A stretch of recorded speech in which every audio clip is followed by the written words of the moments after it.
Assalamualaikum warahmatullahi wabarakatuh. Bagaimana kabarnya anak-anak? Semoga kita selalu dalam lindungan Allah Subhanahu wa taala ya. Hari ini kita melanjutkan di subtema 3, masih di tema 2, subtema 3 pada pembelajaran 1 sampai 3. Di subtema 3 ini kita akan mempelajari tentang energi alternatif, yaitu energi yang dapat kita manfaatkan di mana sumber energinya tidak dapat habis, seperti matahari, angin, air, dan juga tumbuhan. Di situ ada gambar kincir angin. Kincir angin berarti memanfaatkan sumber energi alternatif berupa angin sebagai pembangkit listrik.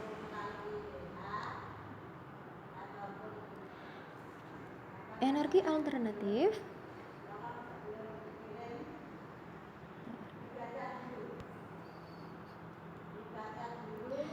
alternatif pengganti minyak bumi dan gas alam.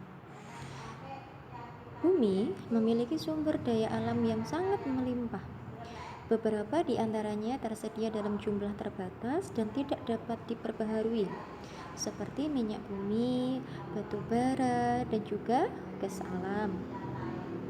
Apabila minyak bumi, batu bara, gas alam itu habis, maka akan membutuhkan waktu yang sangat lama untuk dapat memanfaatkan minyak bumi tersebut. Makanya dinamakan sebagai sumber daya alam yang tidak dapat diperbaharui. Nah, oleh karenanya kita butuh yang namanya energi alternatif atau energi yang terbarukan yang berasal dari alam dan tidak akan pernah habis.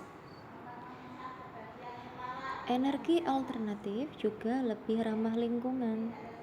Sumber energi alternatif di alam ada dalam jumlah yang tak terbatas atau memiliki jangka waktu habis yang lama, seperti matahari, angin, itu tidak akan pernah habis, sehingga dinamakan sebagai energi alternatif atau energi yang terbarukan.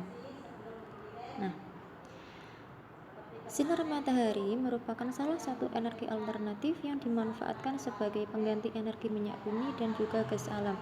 Di situ ada gambar yaitu panel surya, di mana sinar matahari itu diserap oleh panel surya yang kemudian panel surya itu akan menghasilkan listrik. Di situ ada mobil listrik.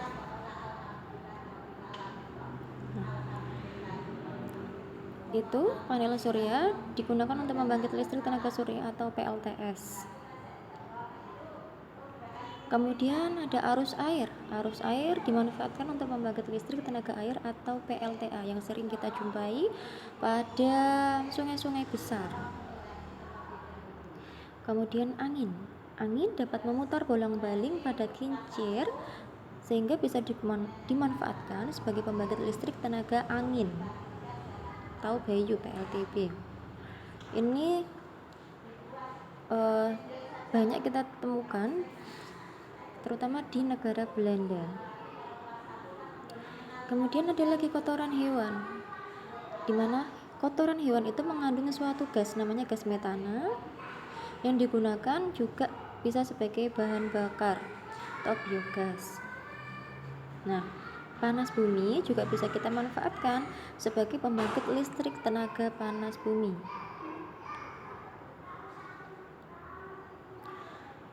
Indonesia itu memiliki berbagai macam sumber daya alam. Salah satunya adalah tumbuhan jarak.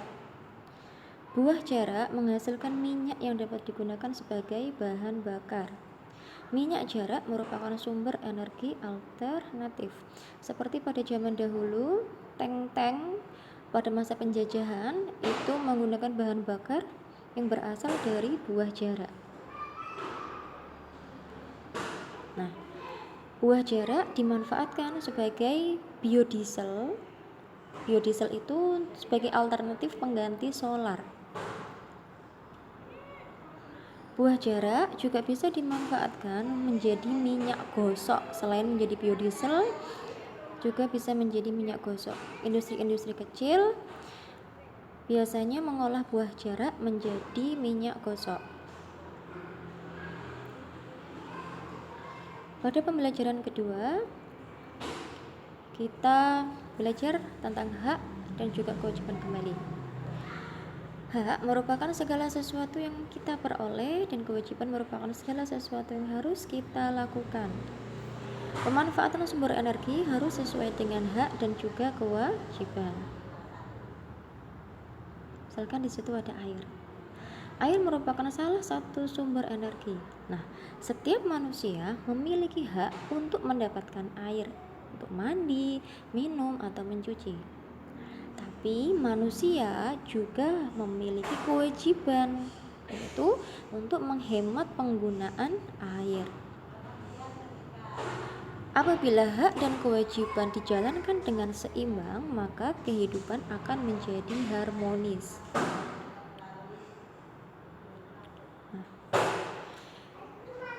Kemarin kita sudah belajar tentang nada, tangga nada. Nah, sekarang kita akan belajar tentang menyanyi secara berkelompok. Dalam bernyanyi secara berkelompok harus memperhatikan memperhatikan tinggi, rendah nada, memperhatikan tempo, dan memperhatikan dinamika lagu. Paduan suara adalah salah satu contoh bernyanyi yang dilakukan dengan berkelompok.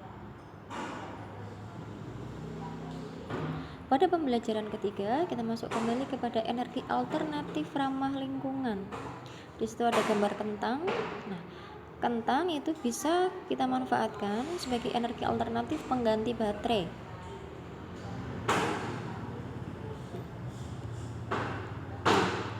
Selain kentang, di situ juga ada kotoran ternak yang bisa dimanfaatkan juga. Gas metananya itu untuk biogas.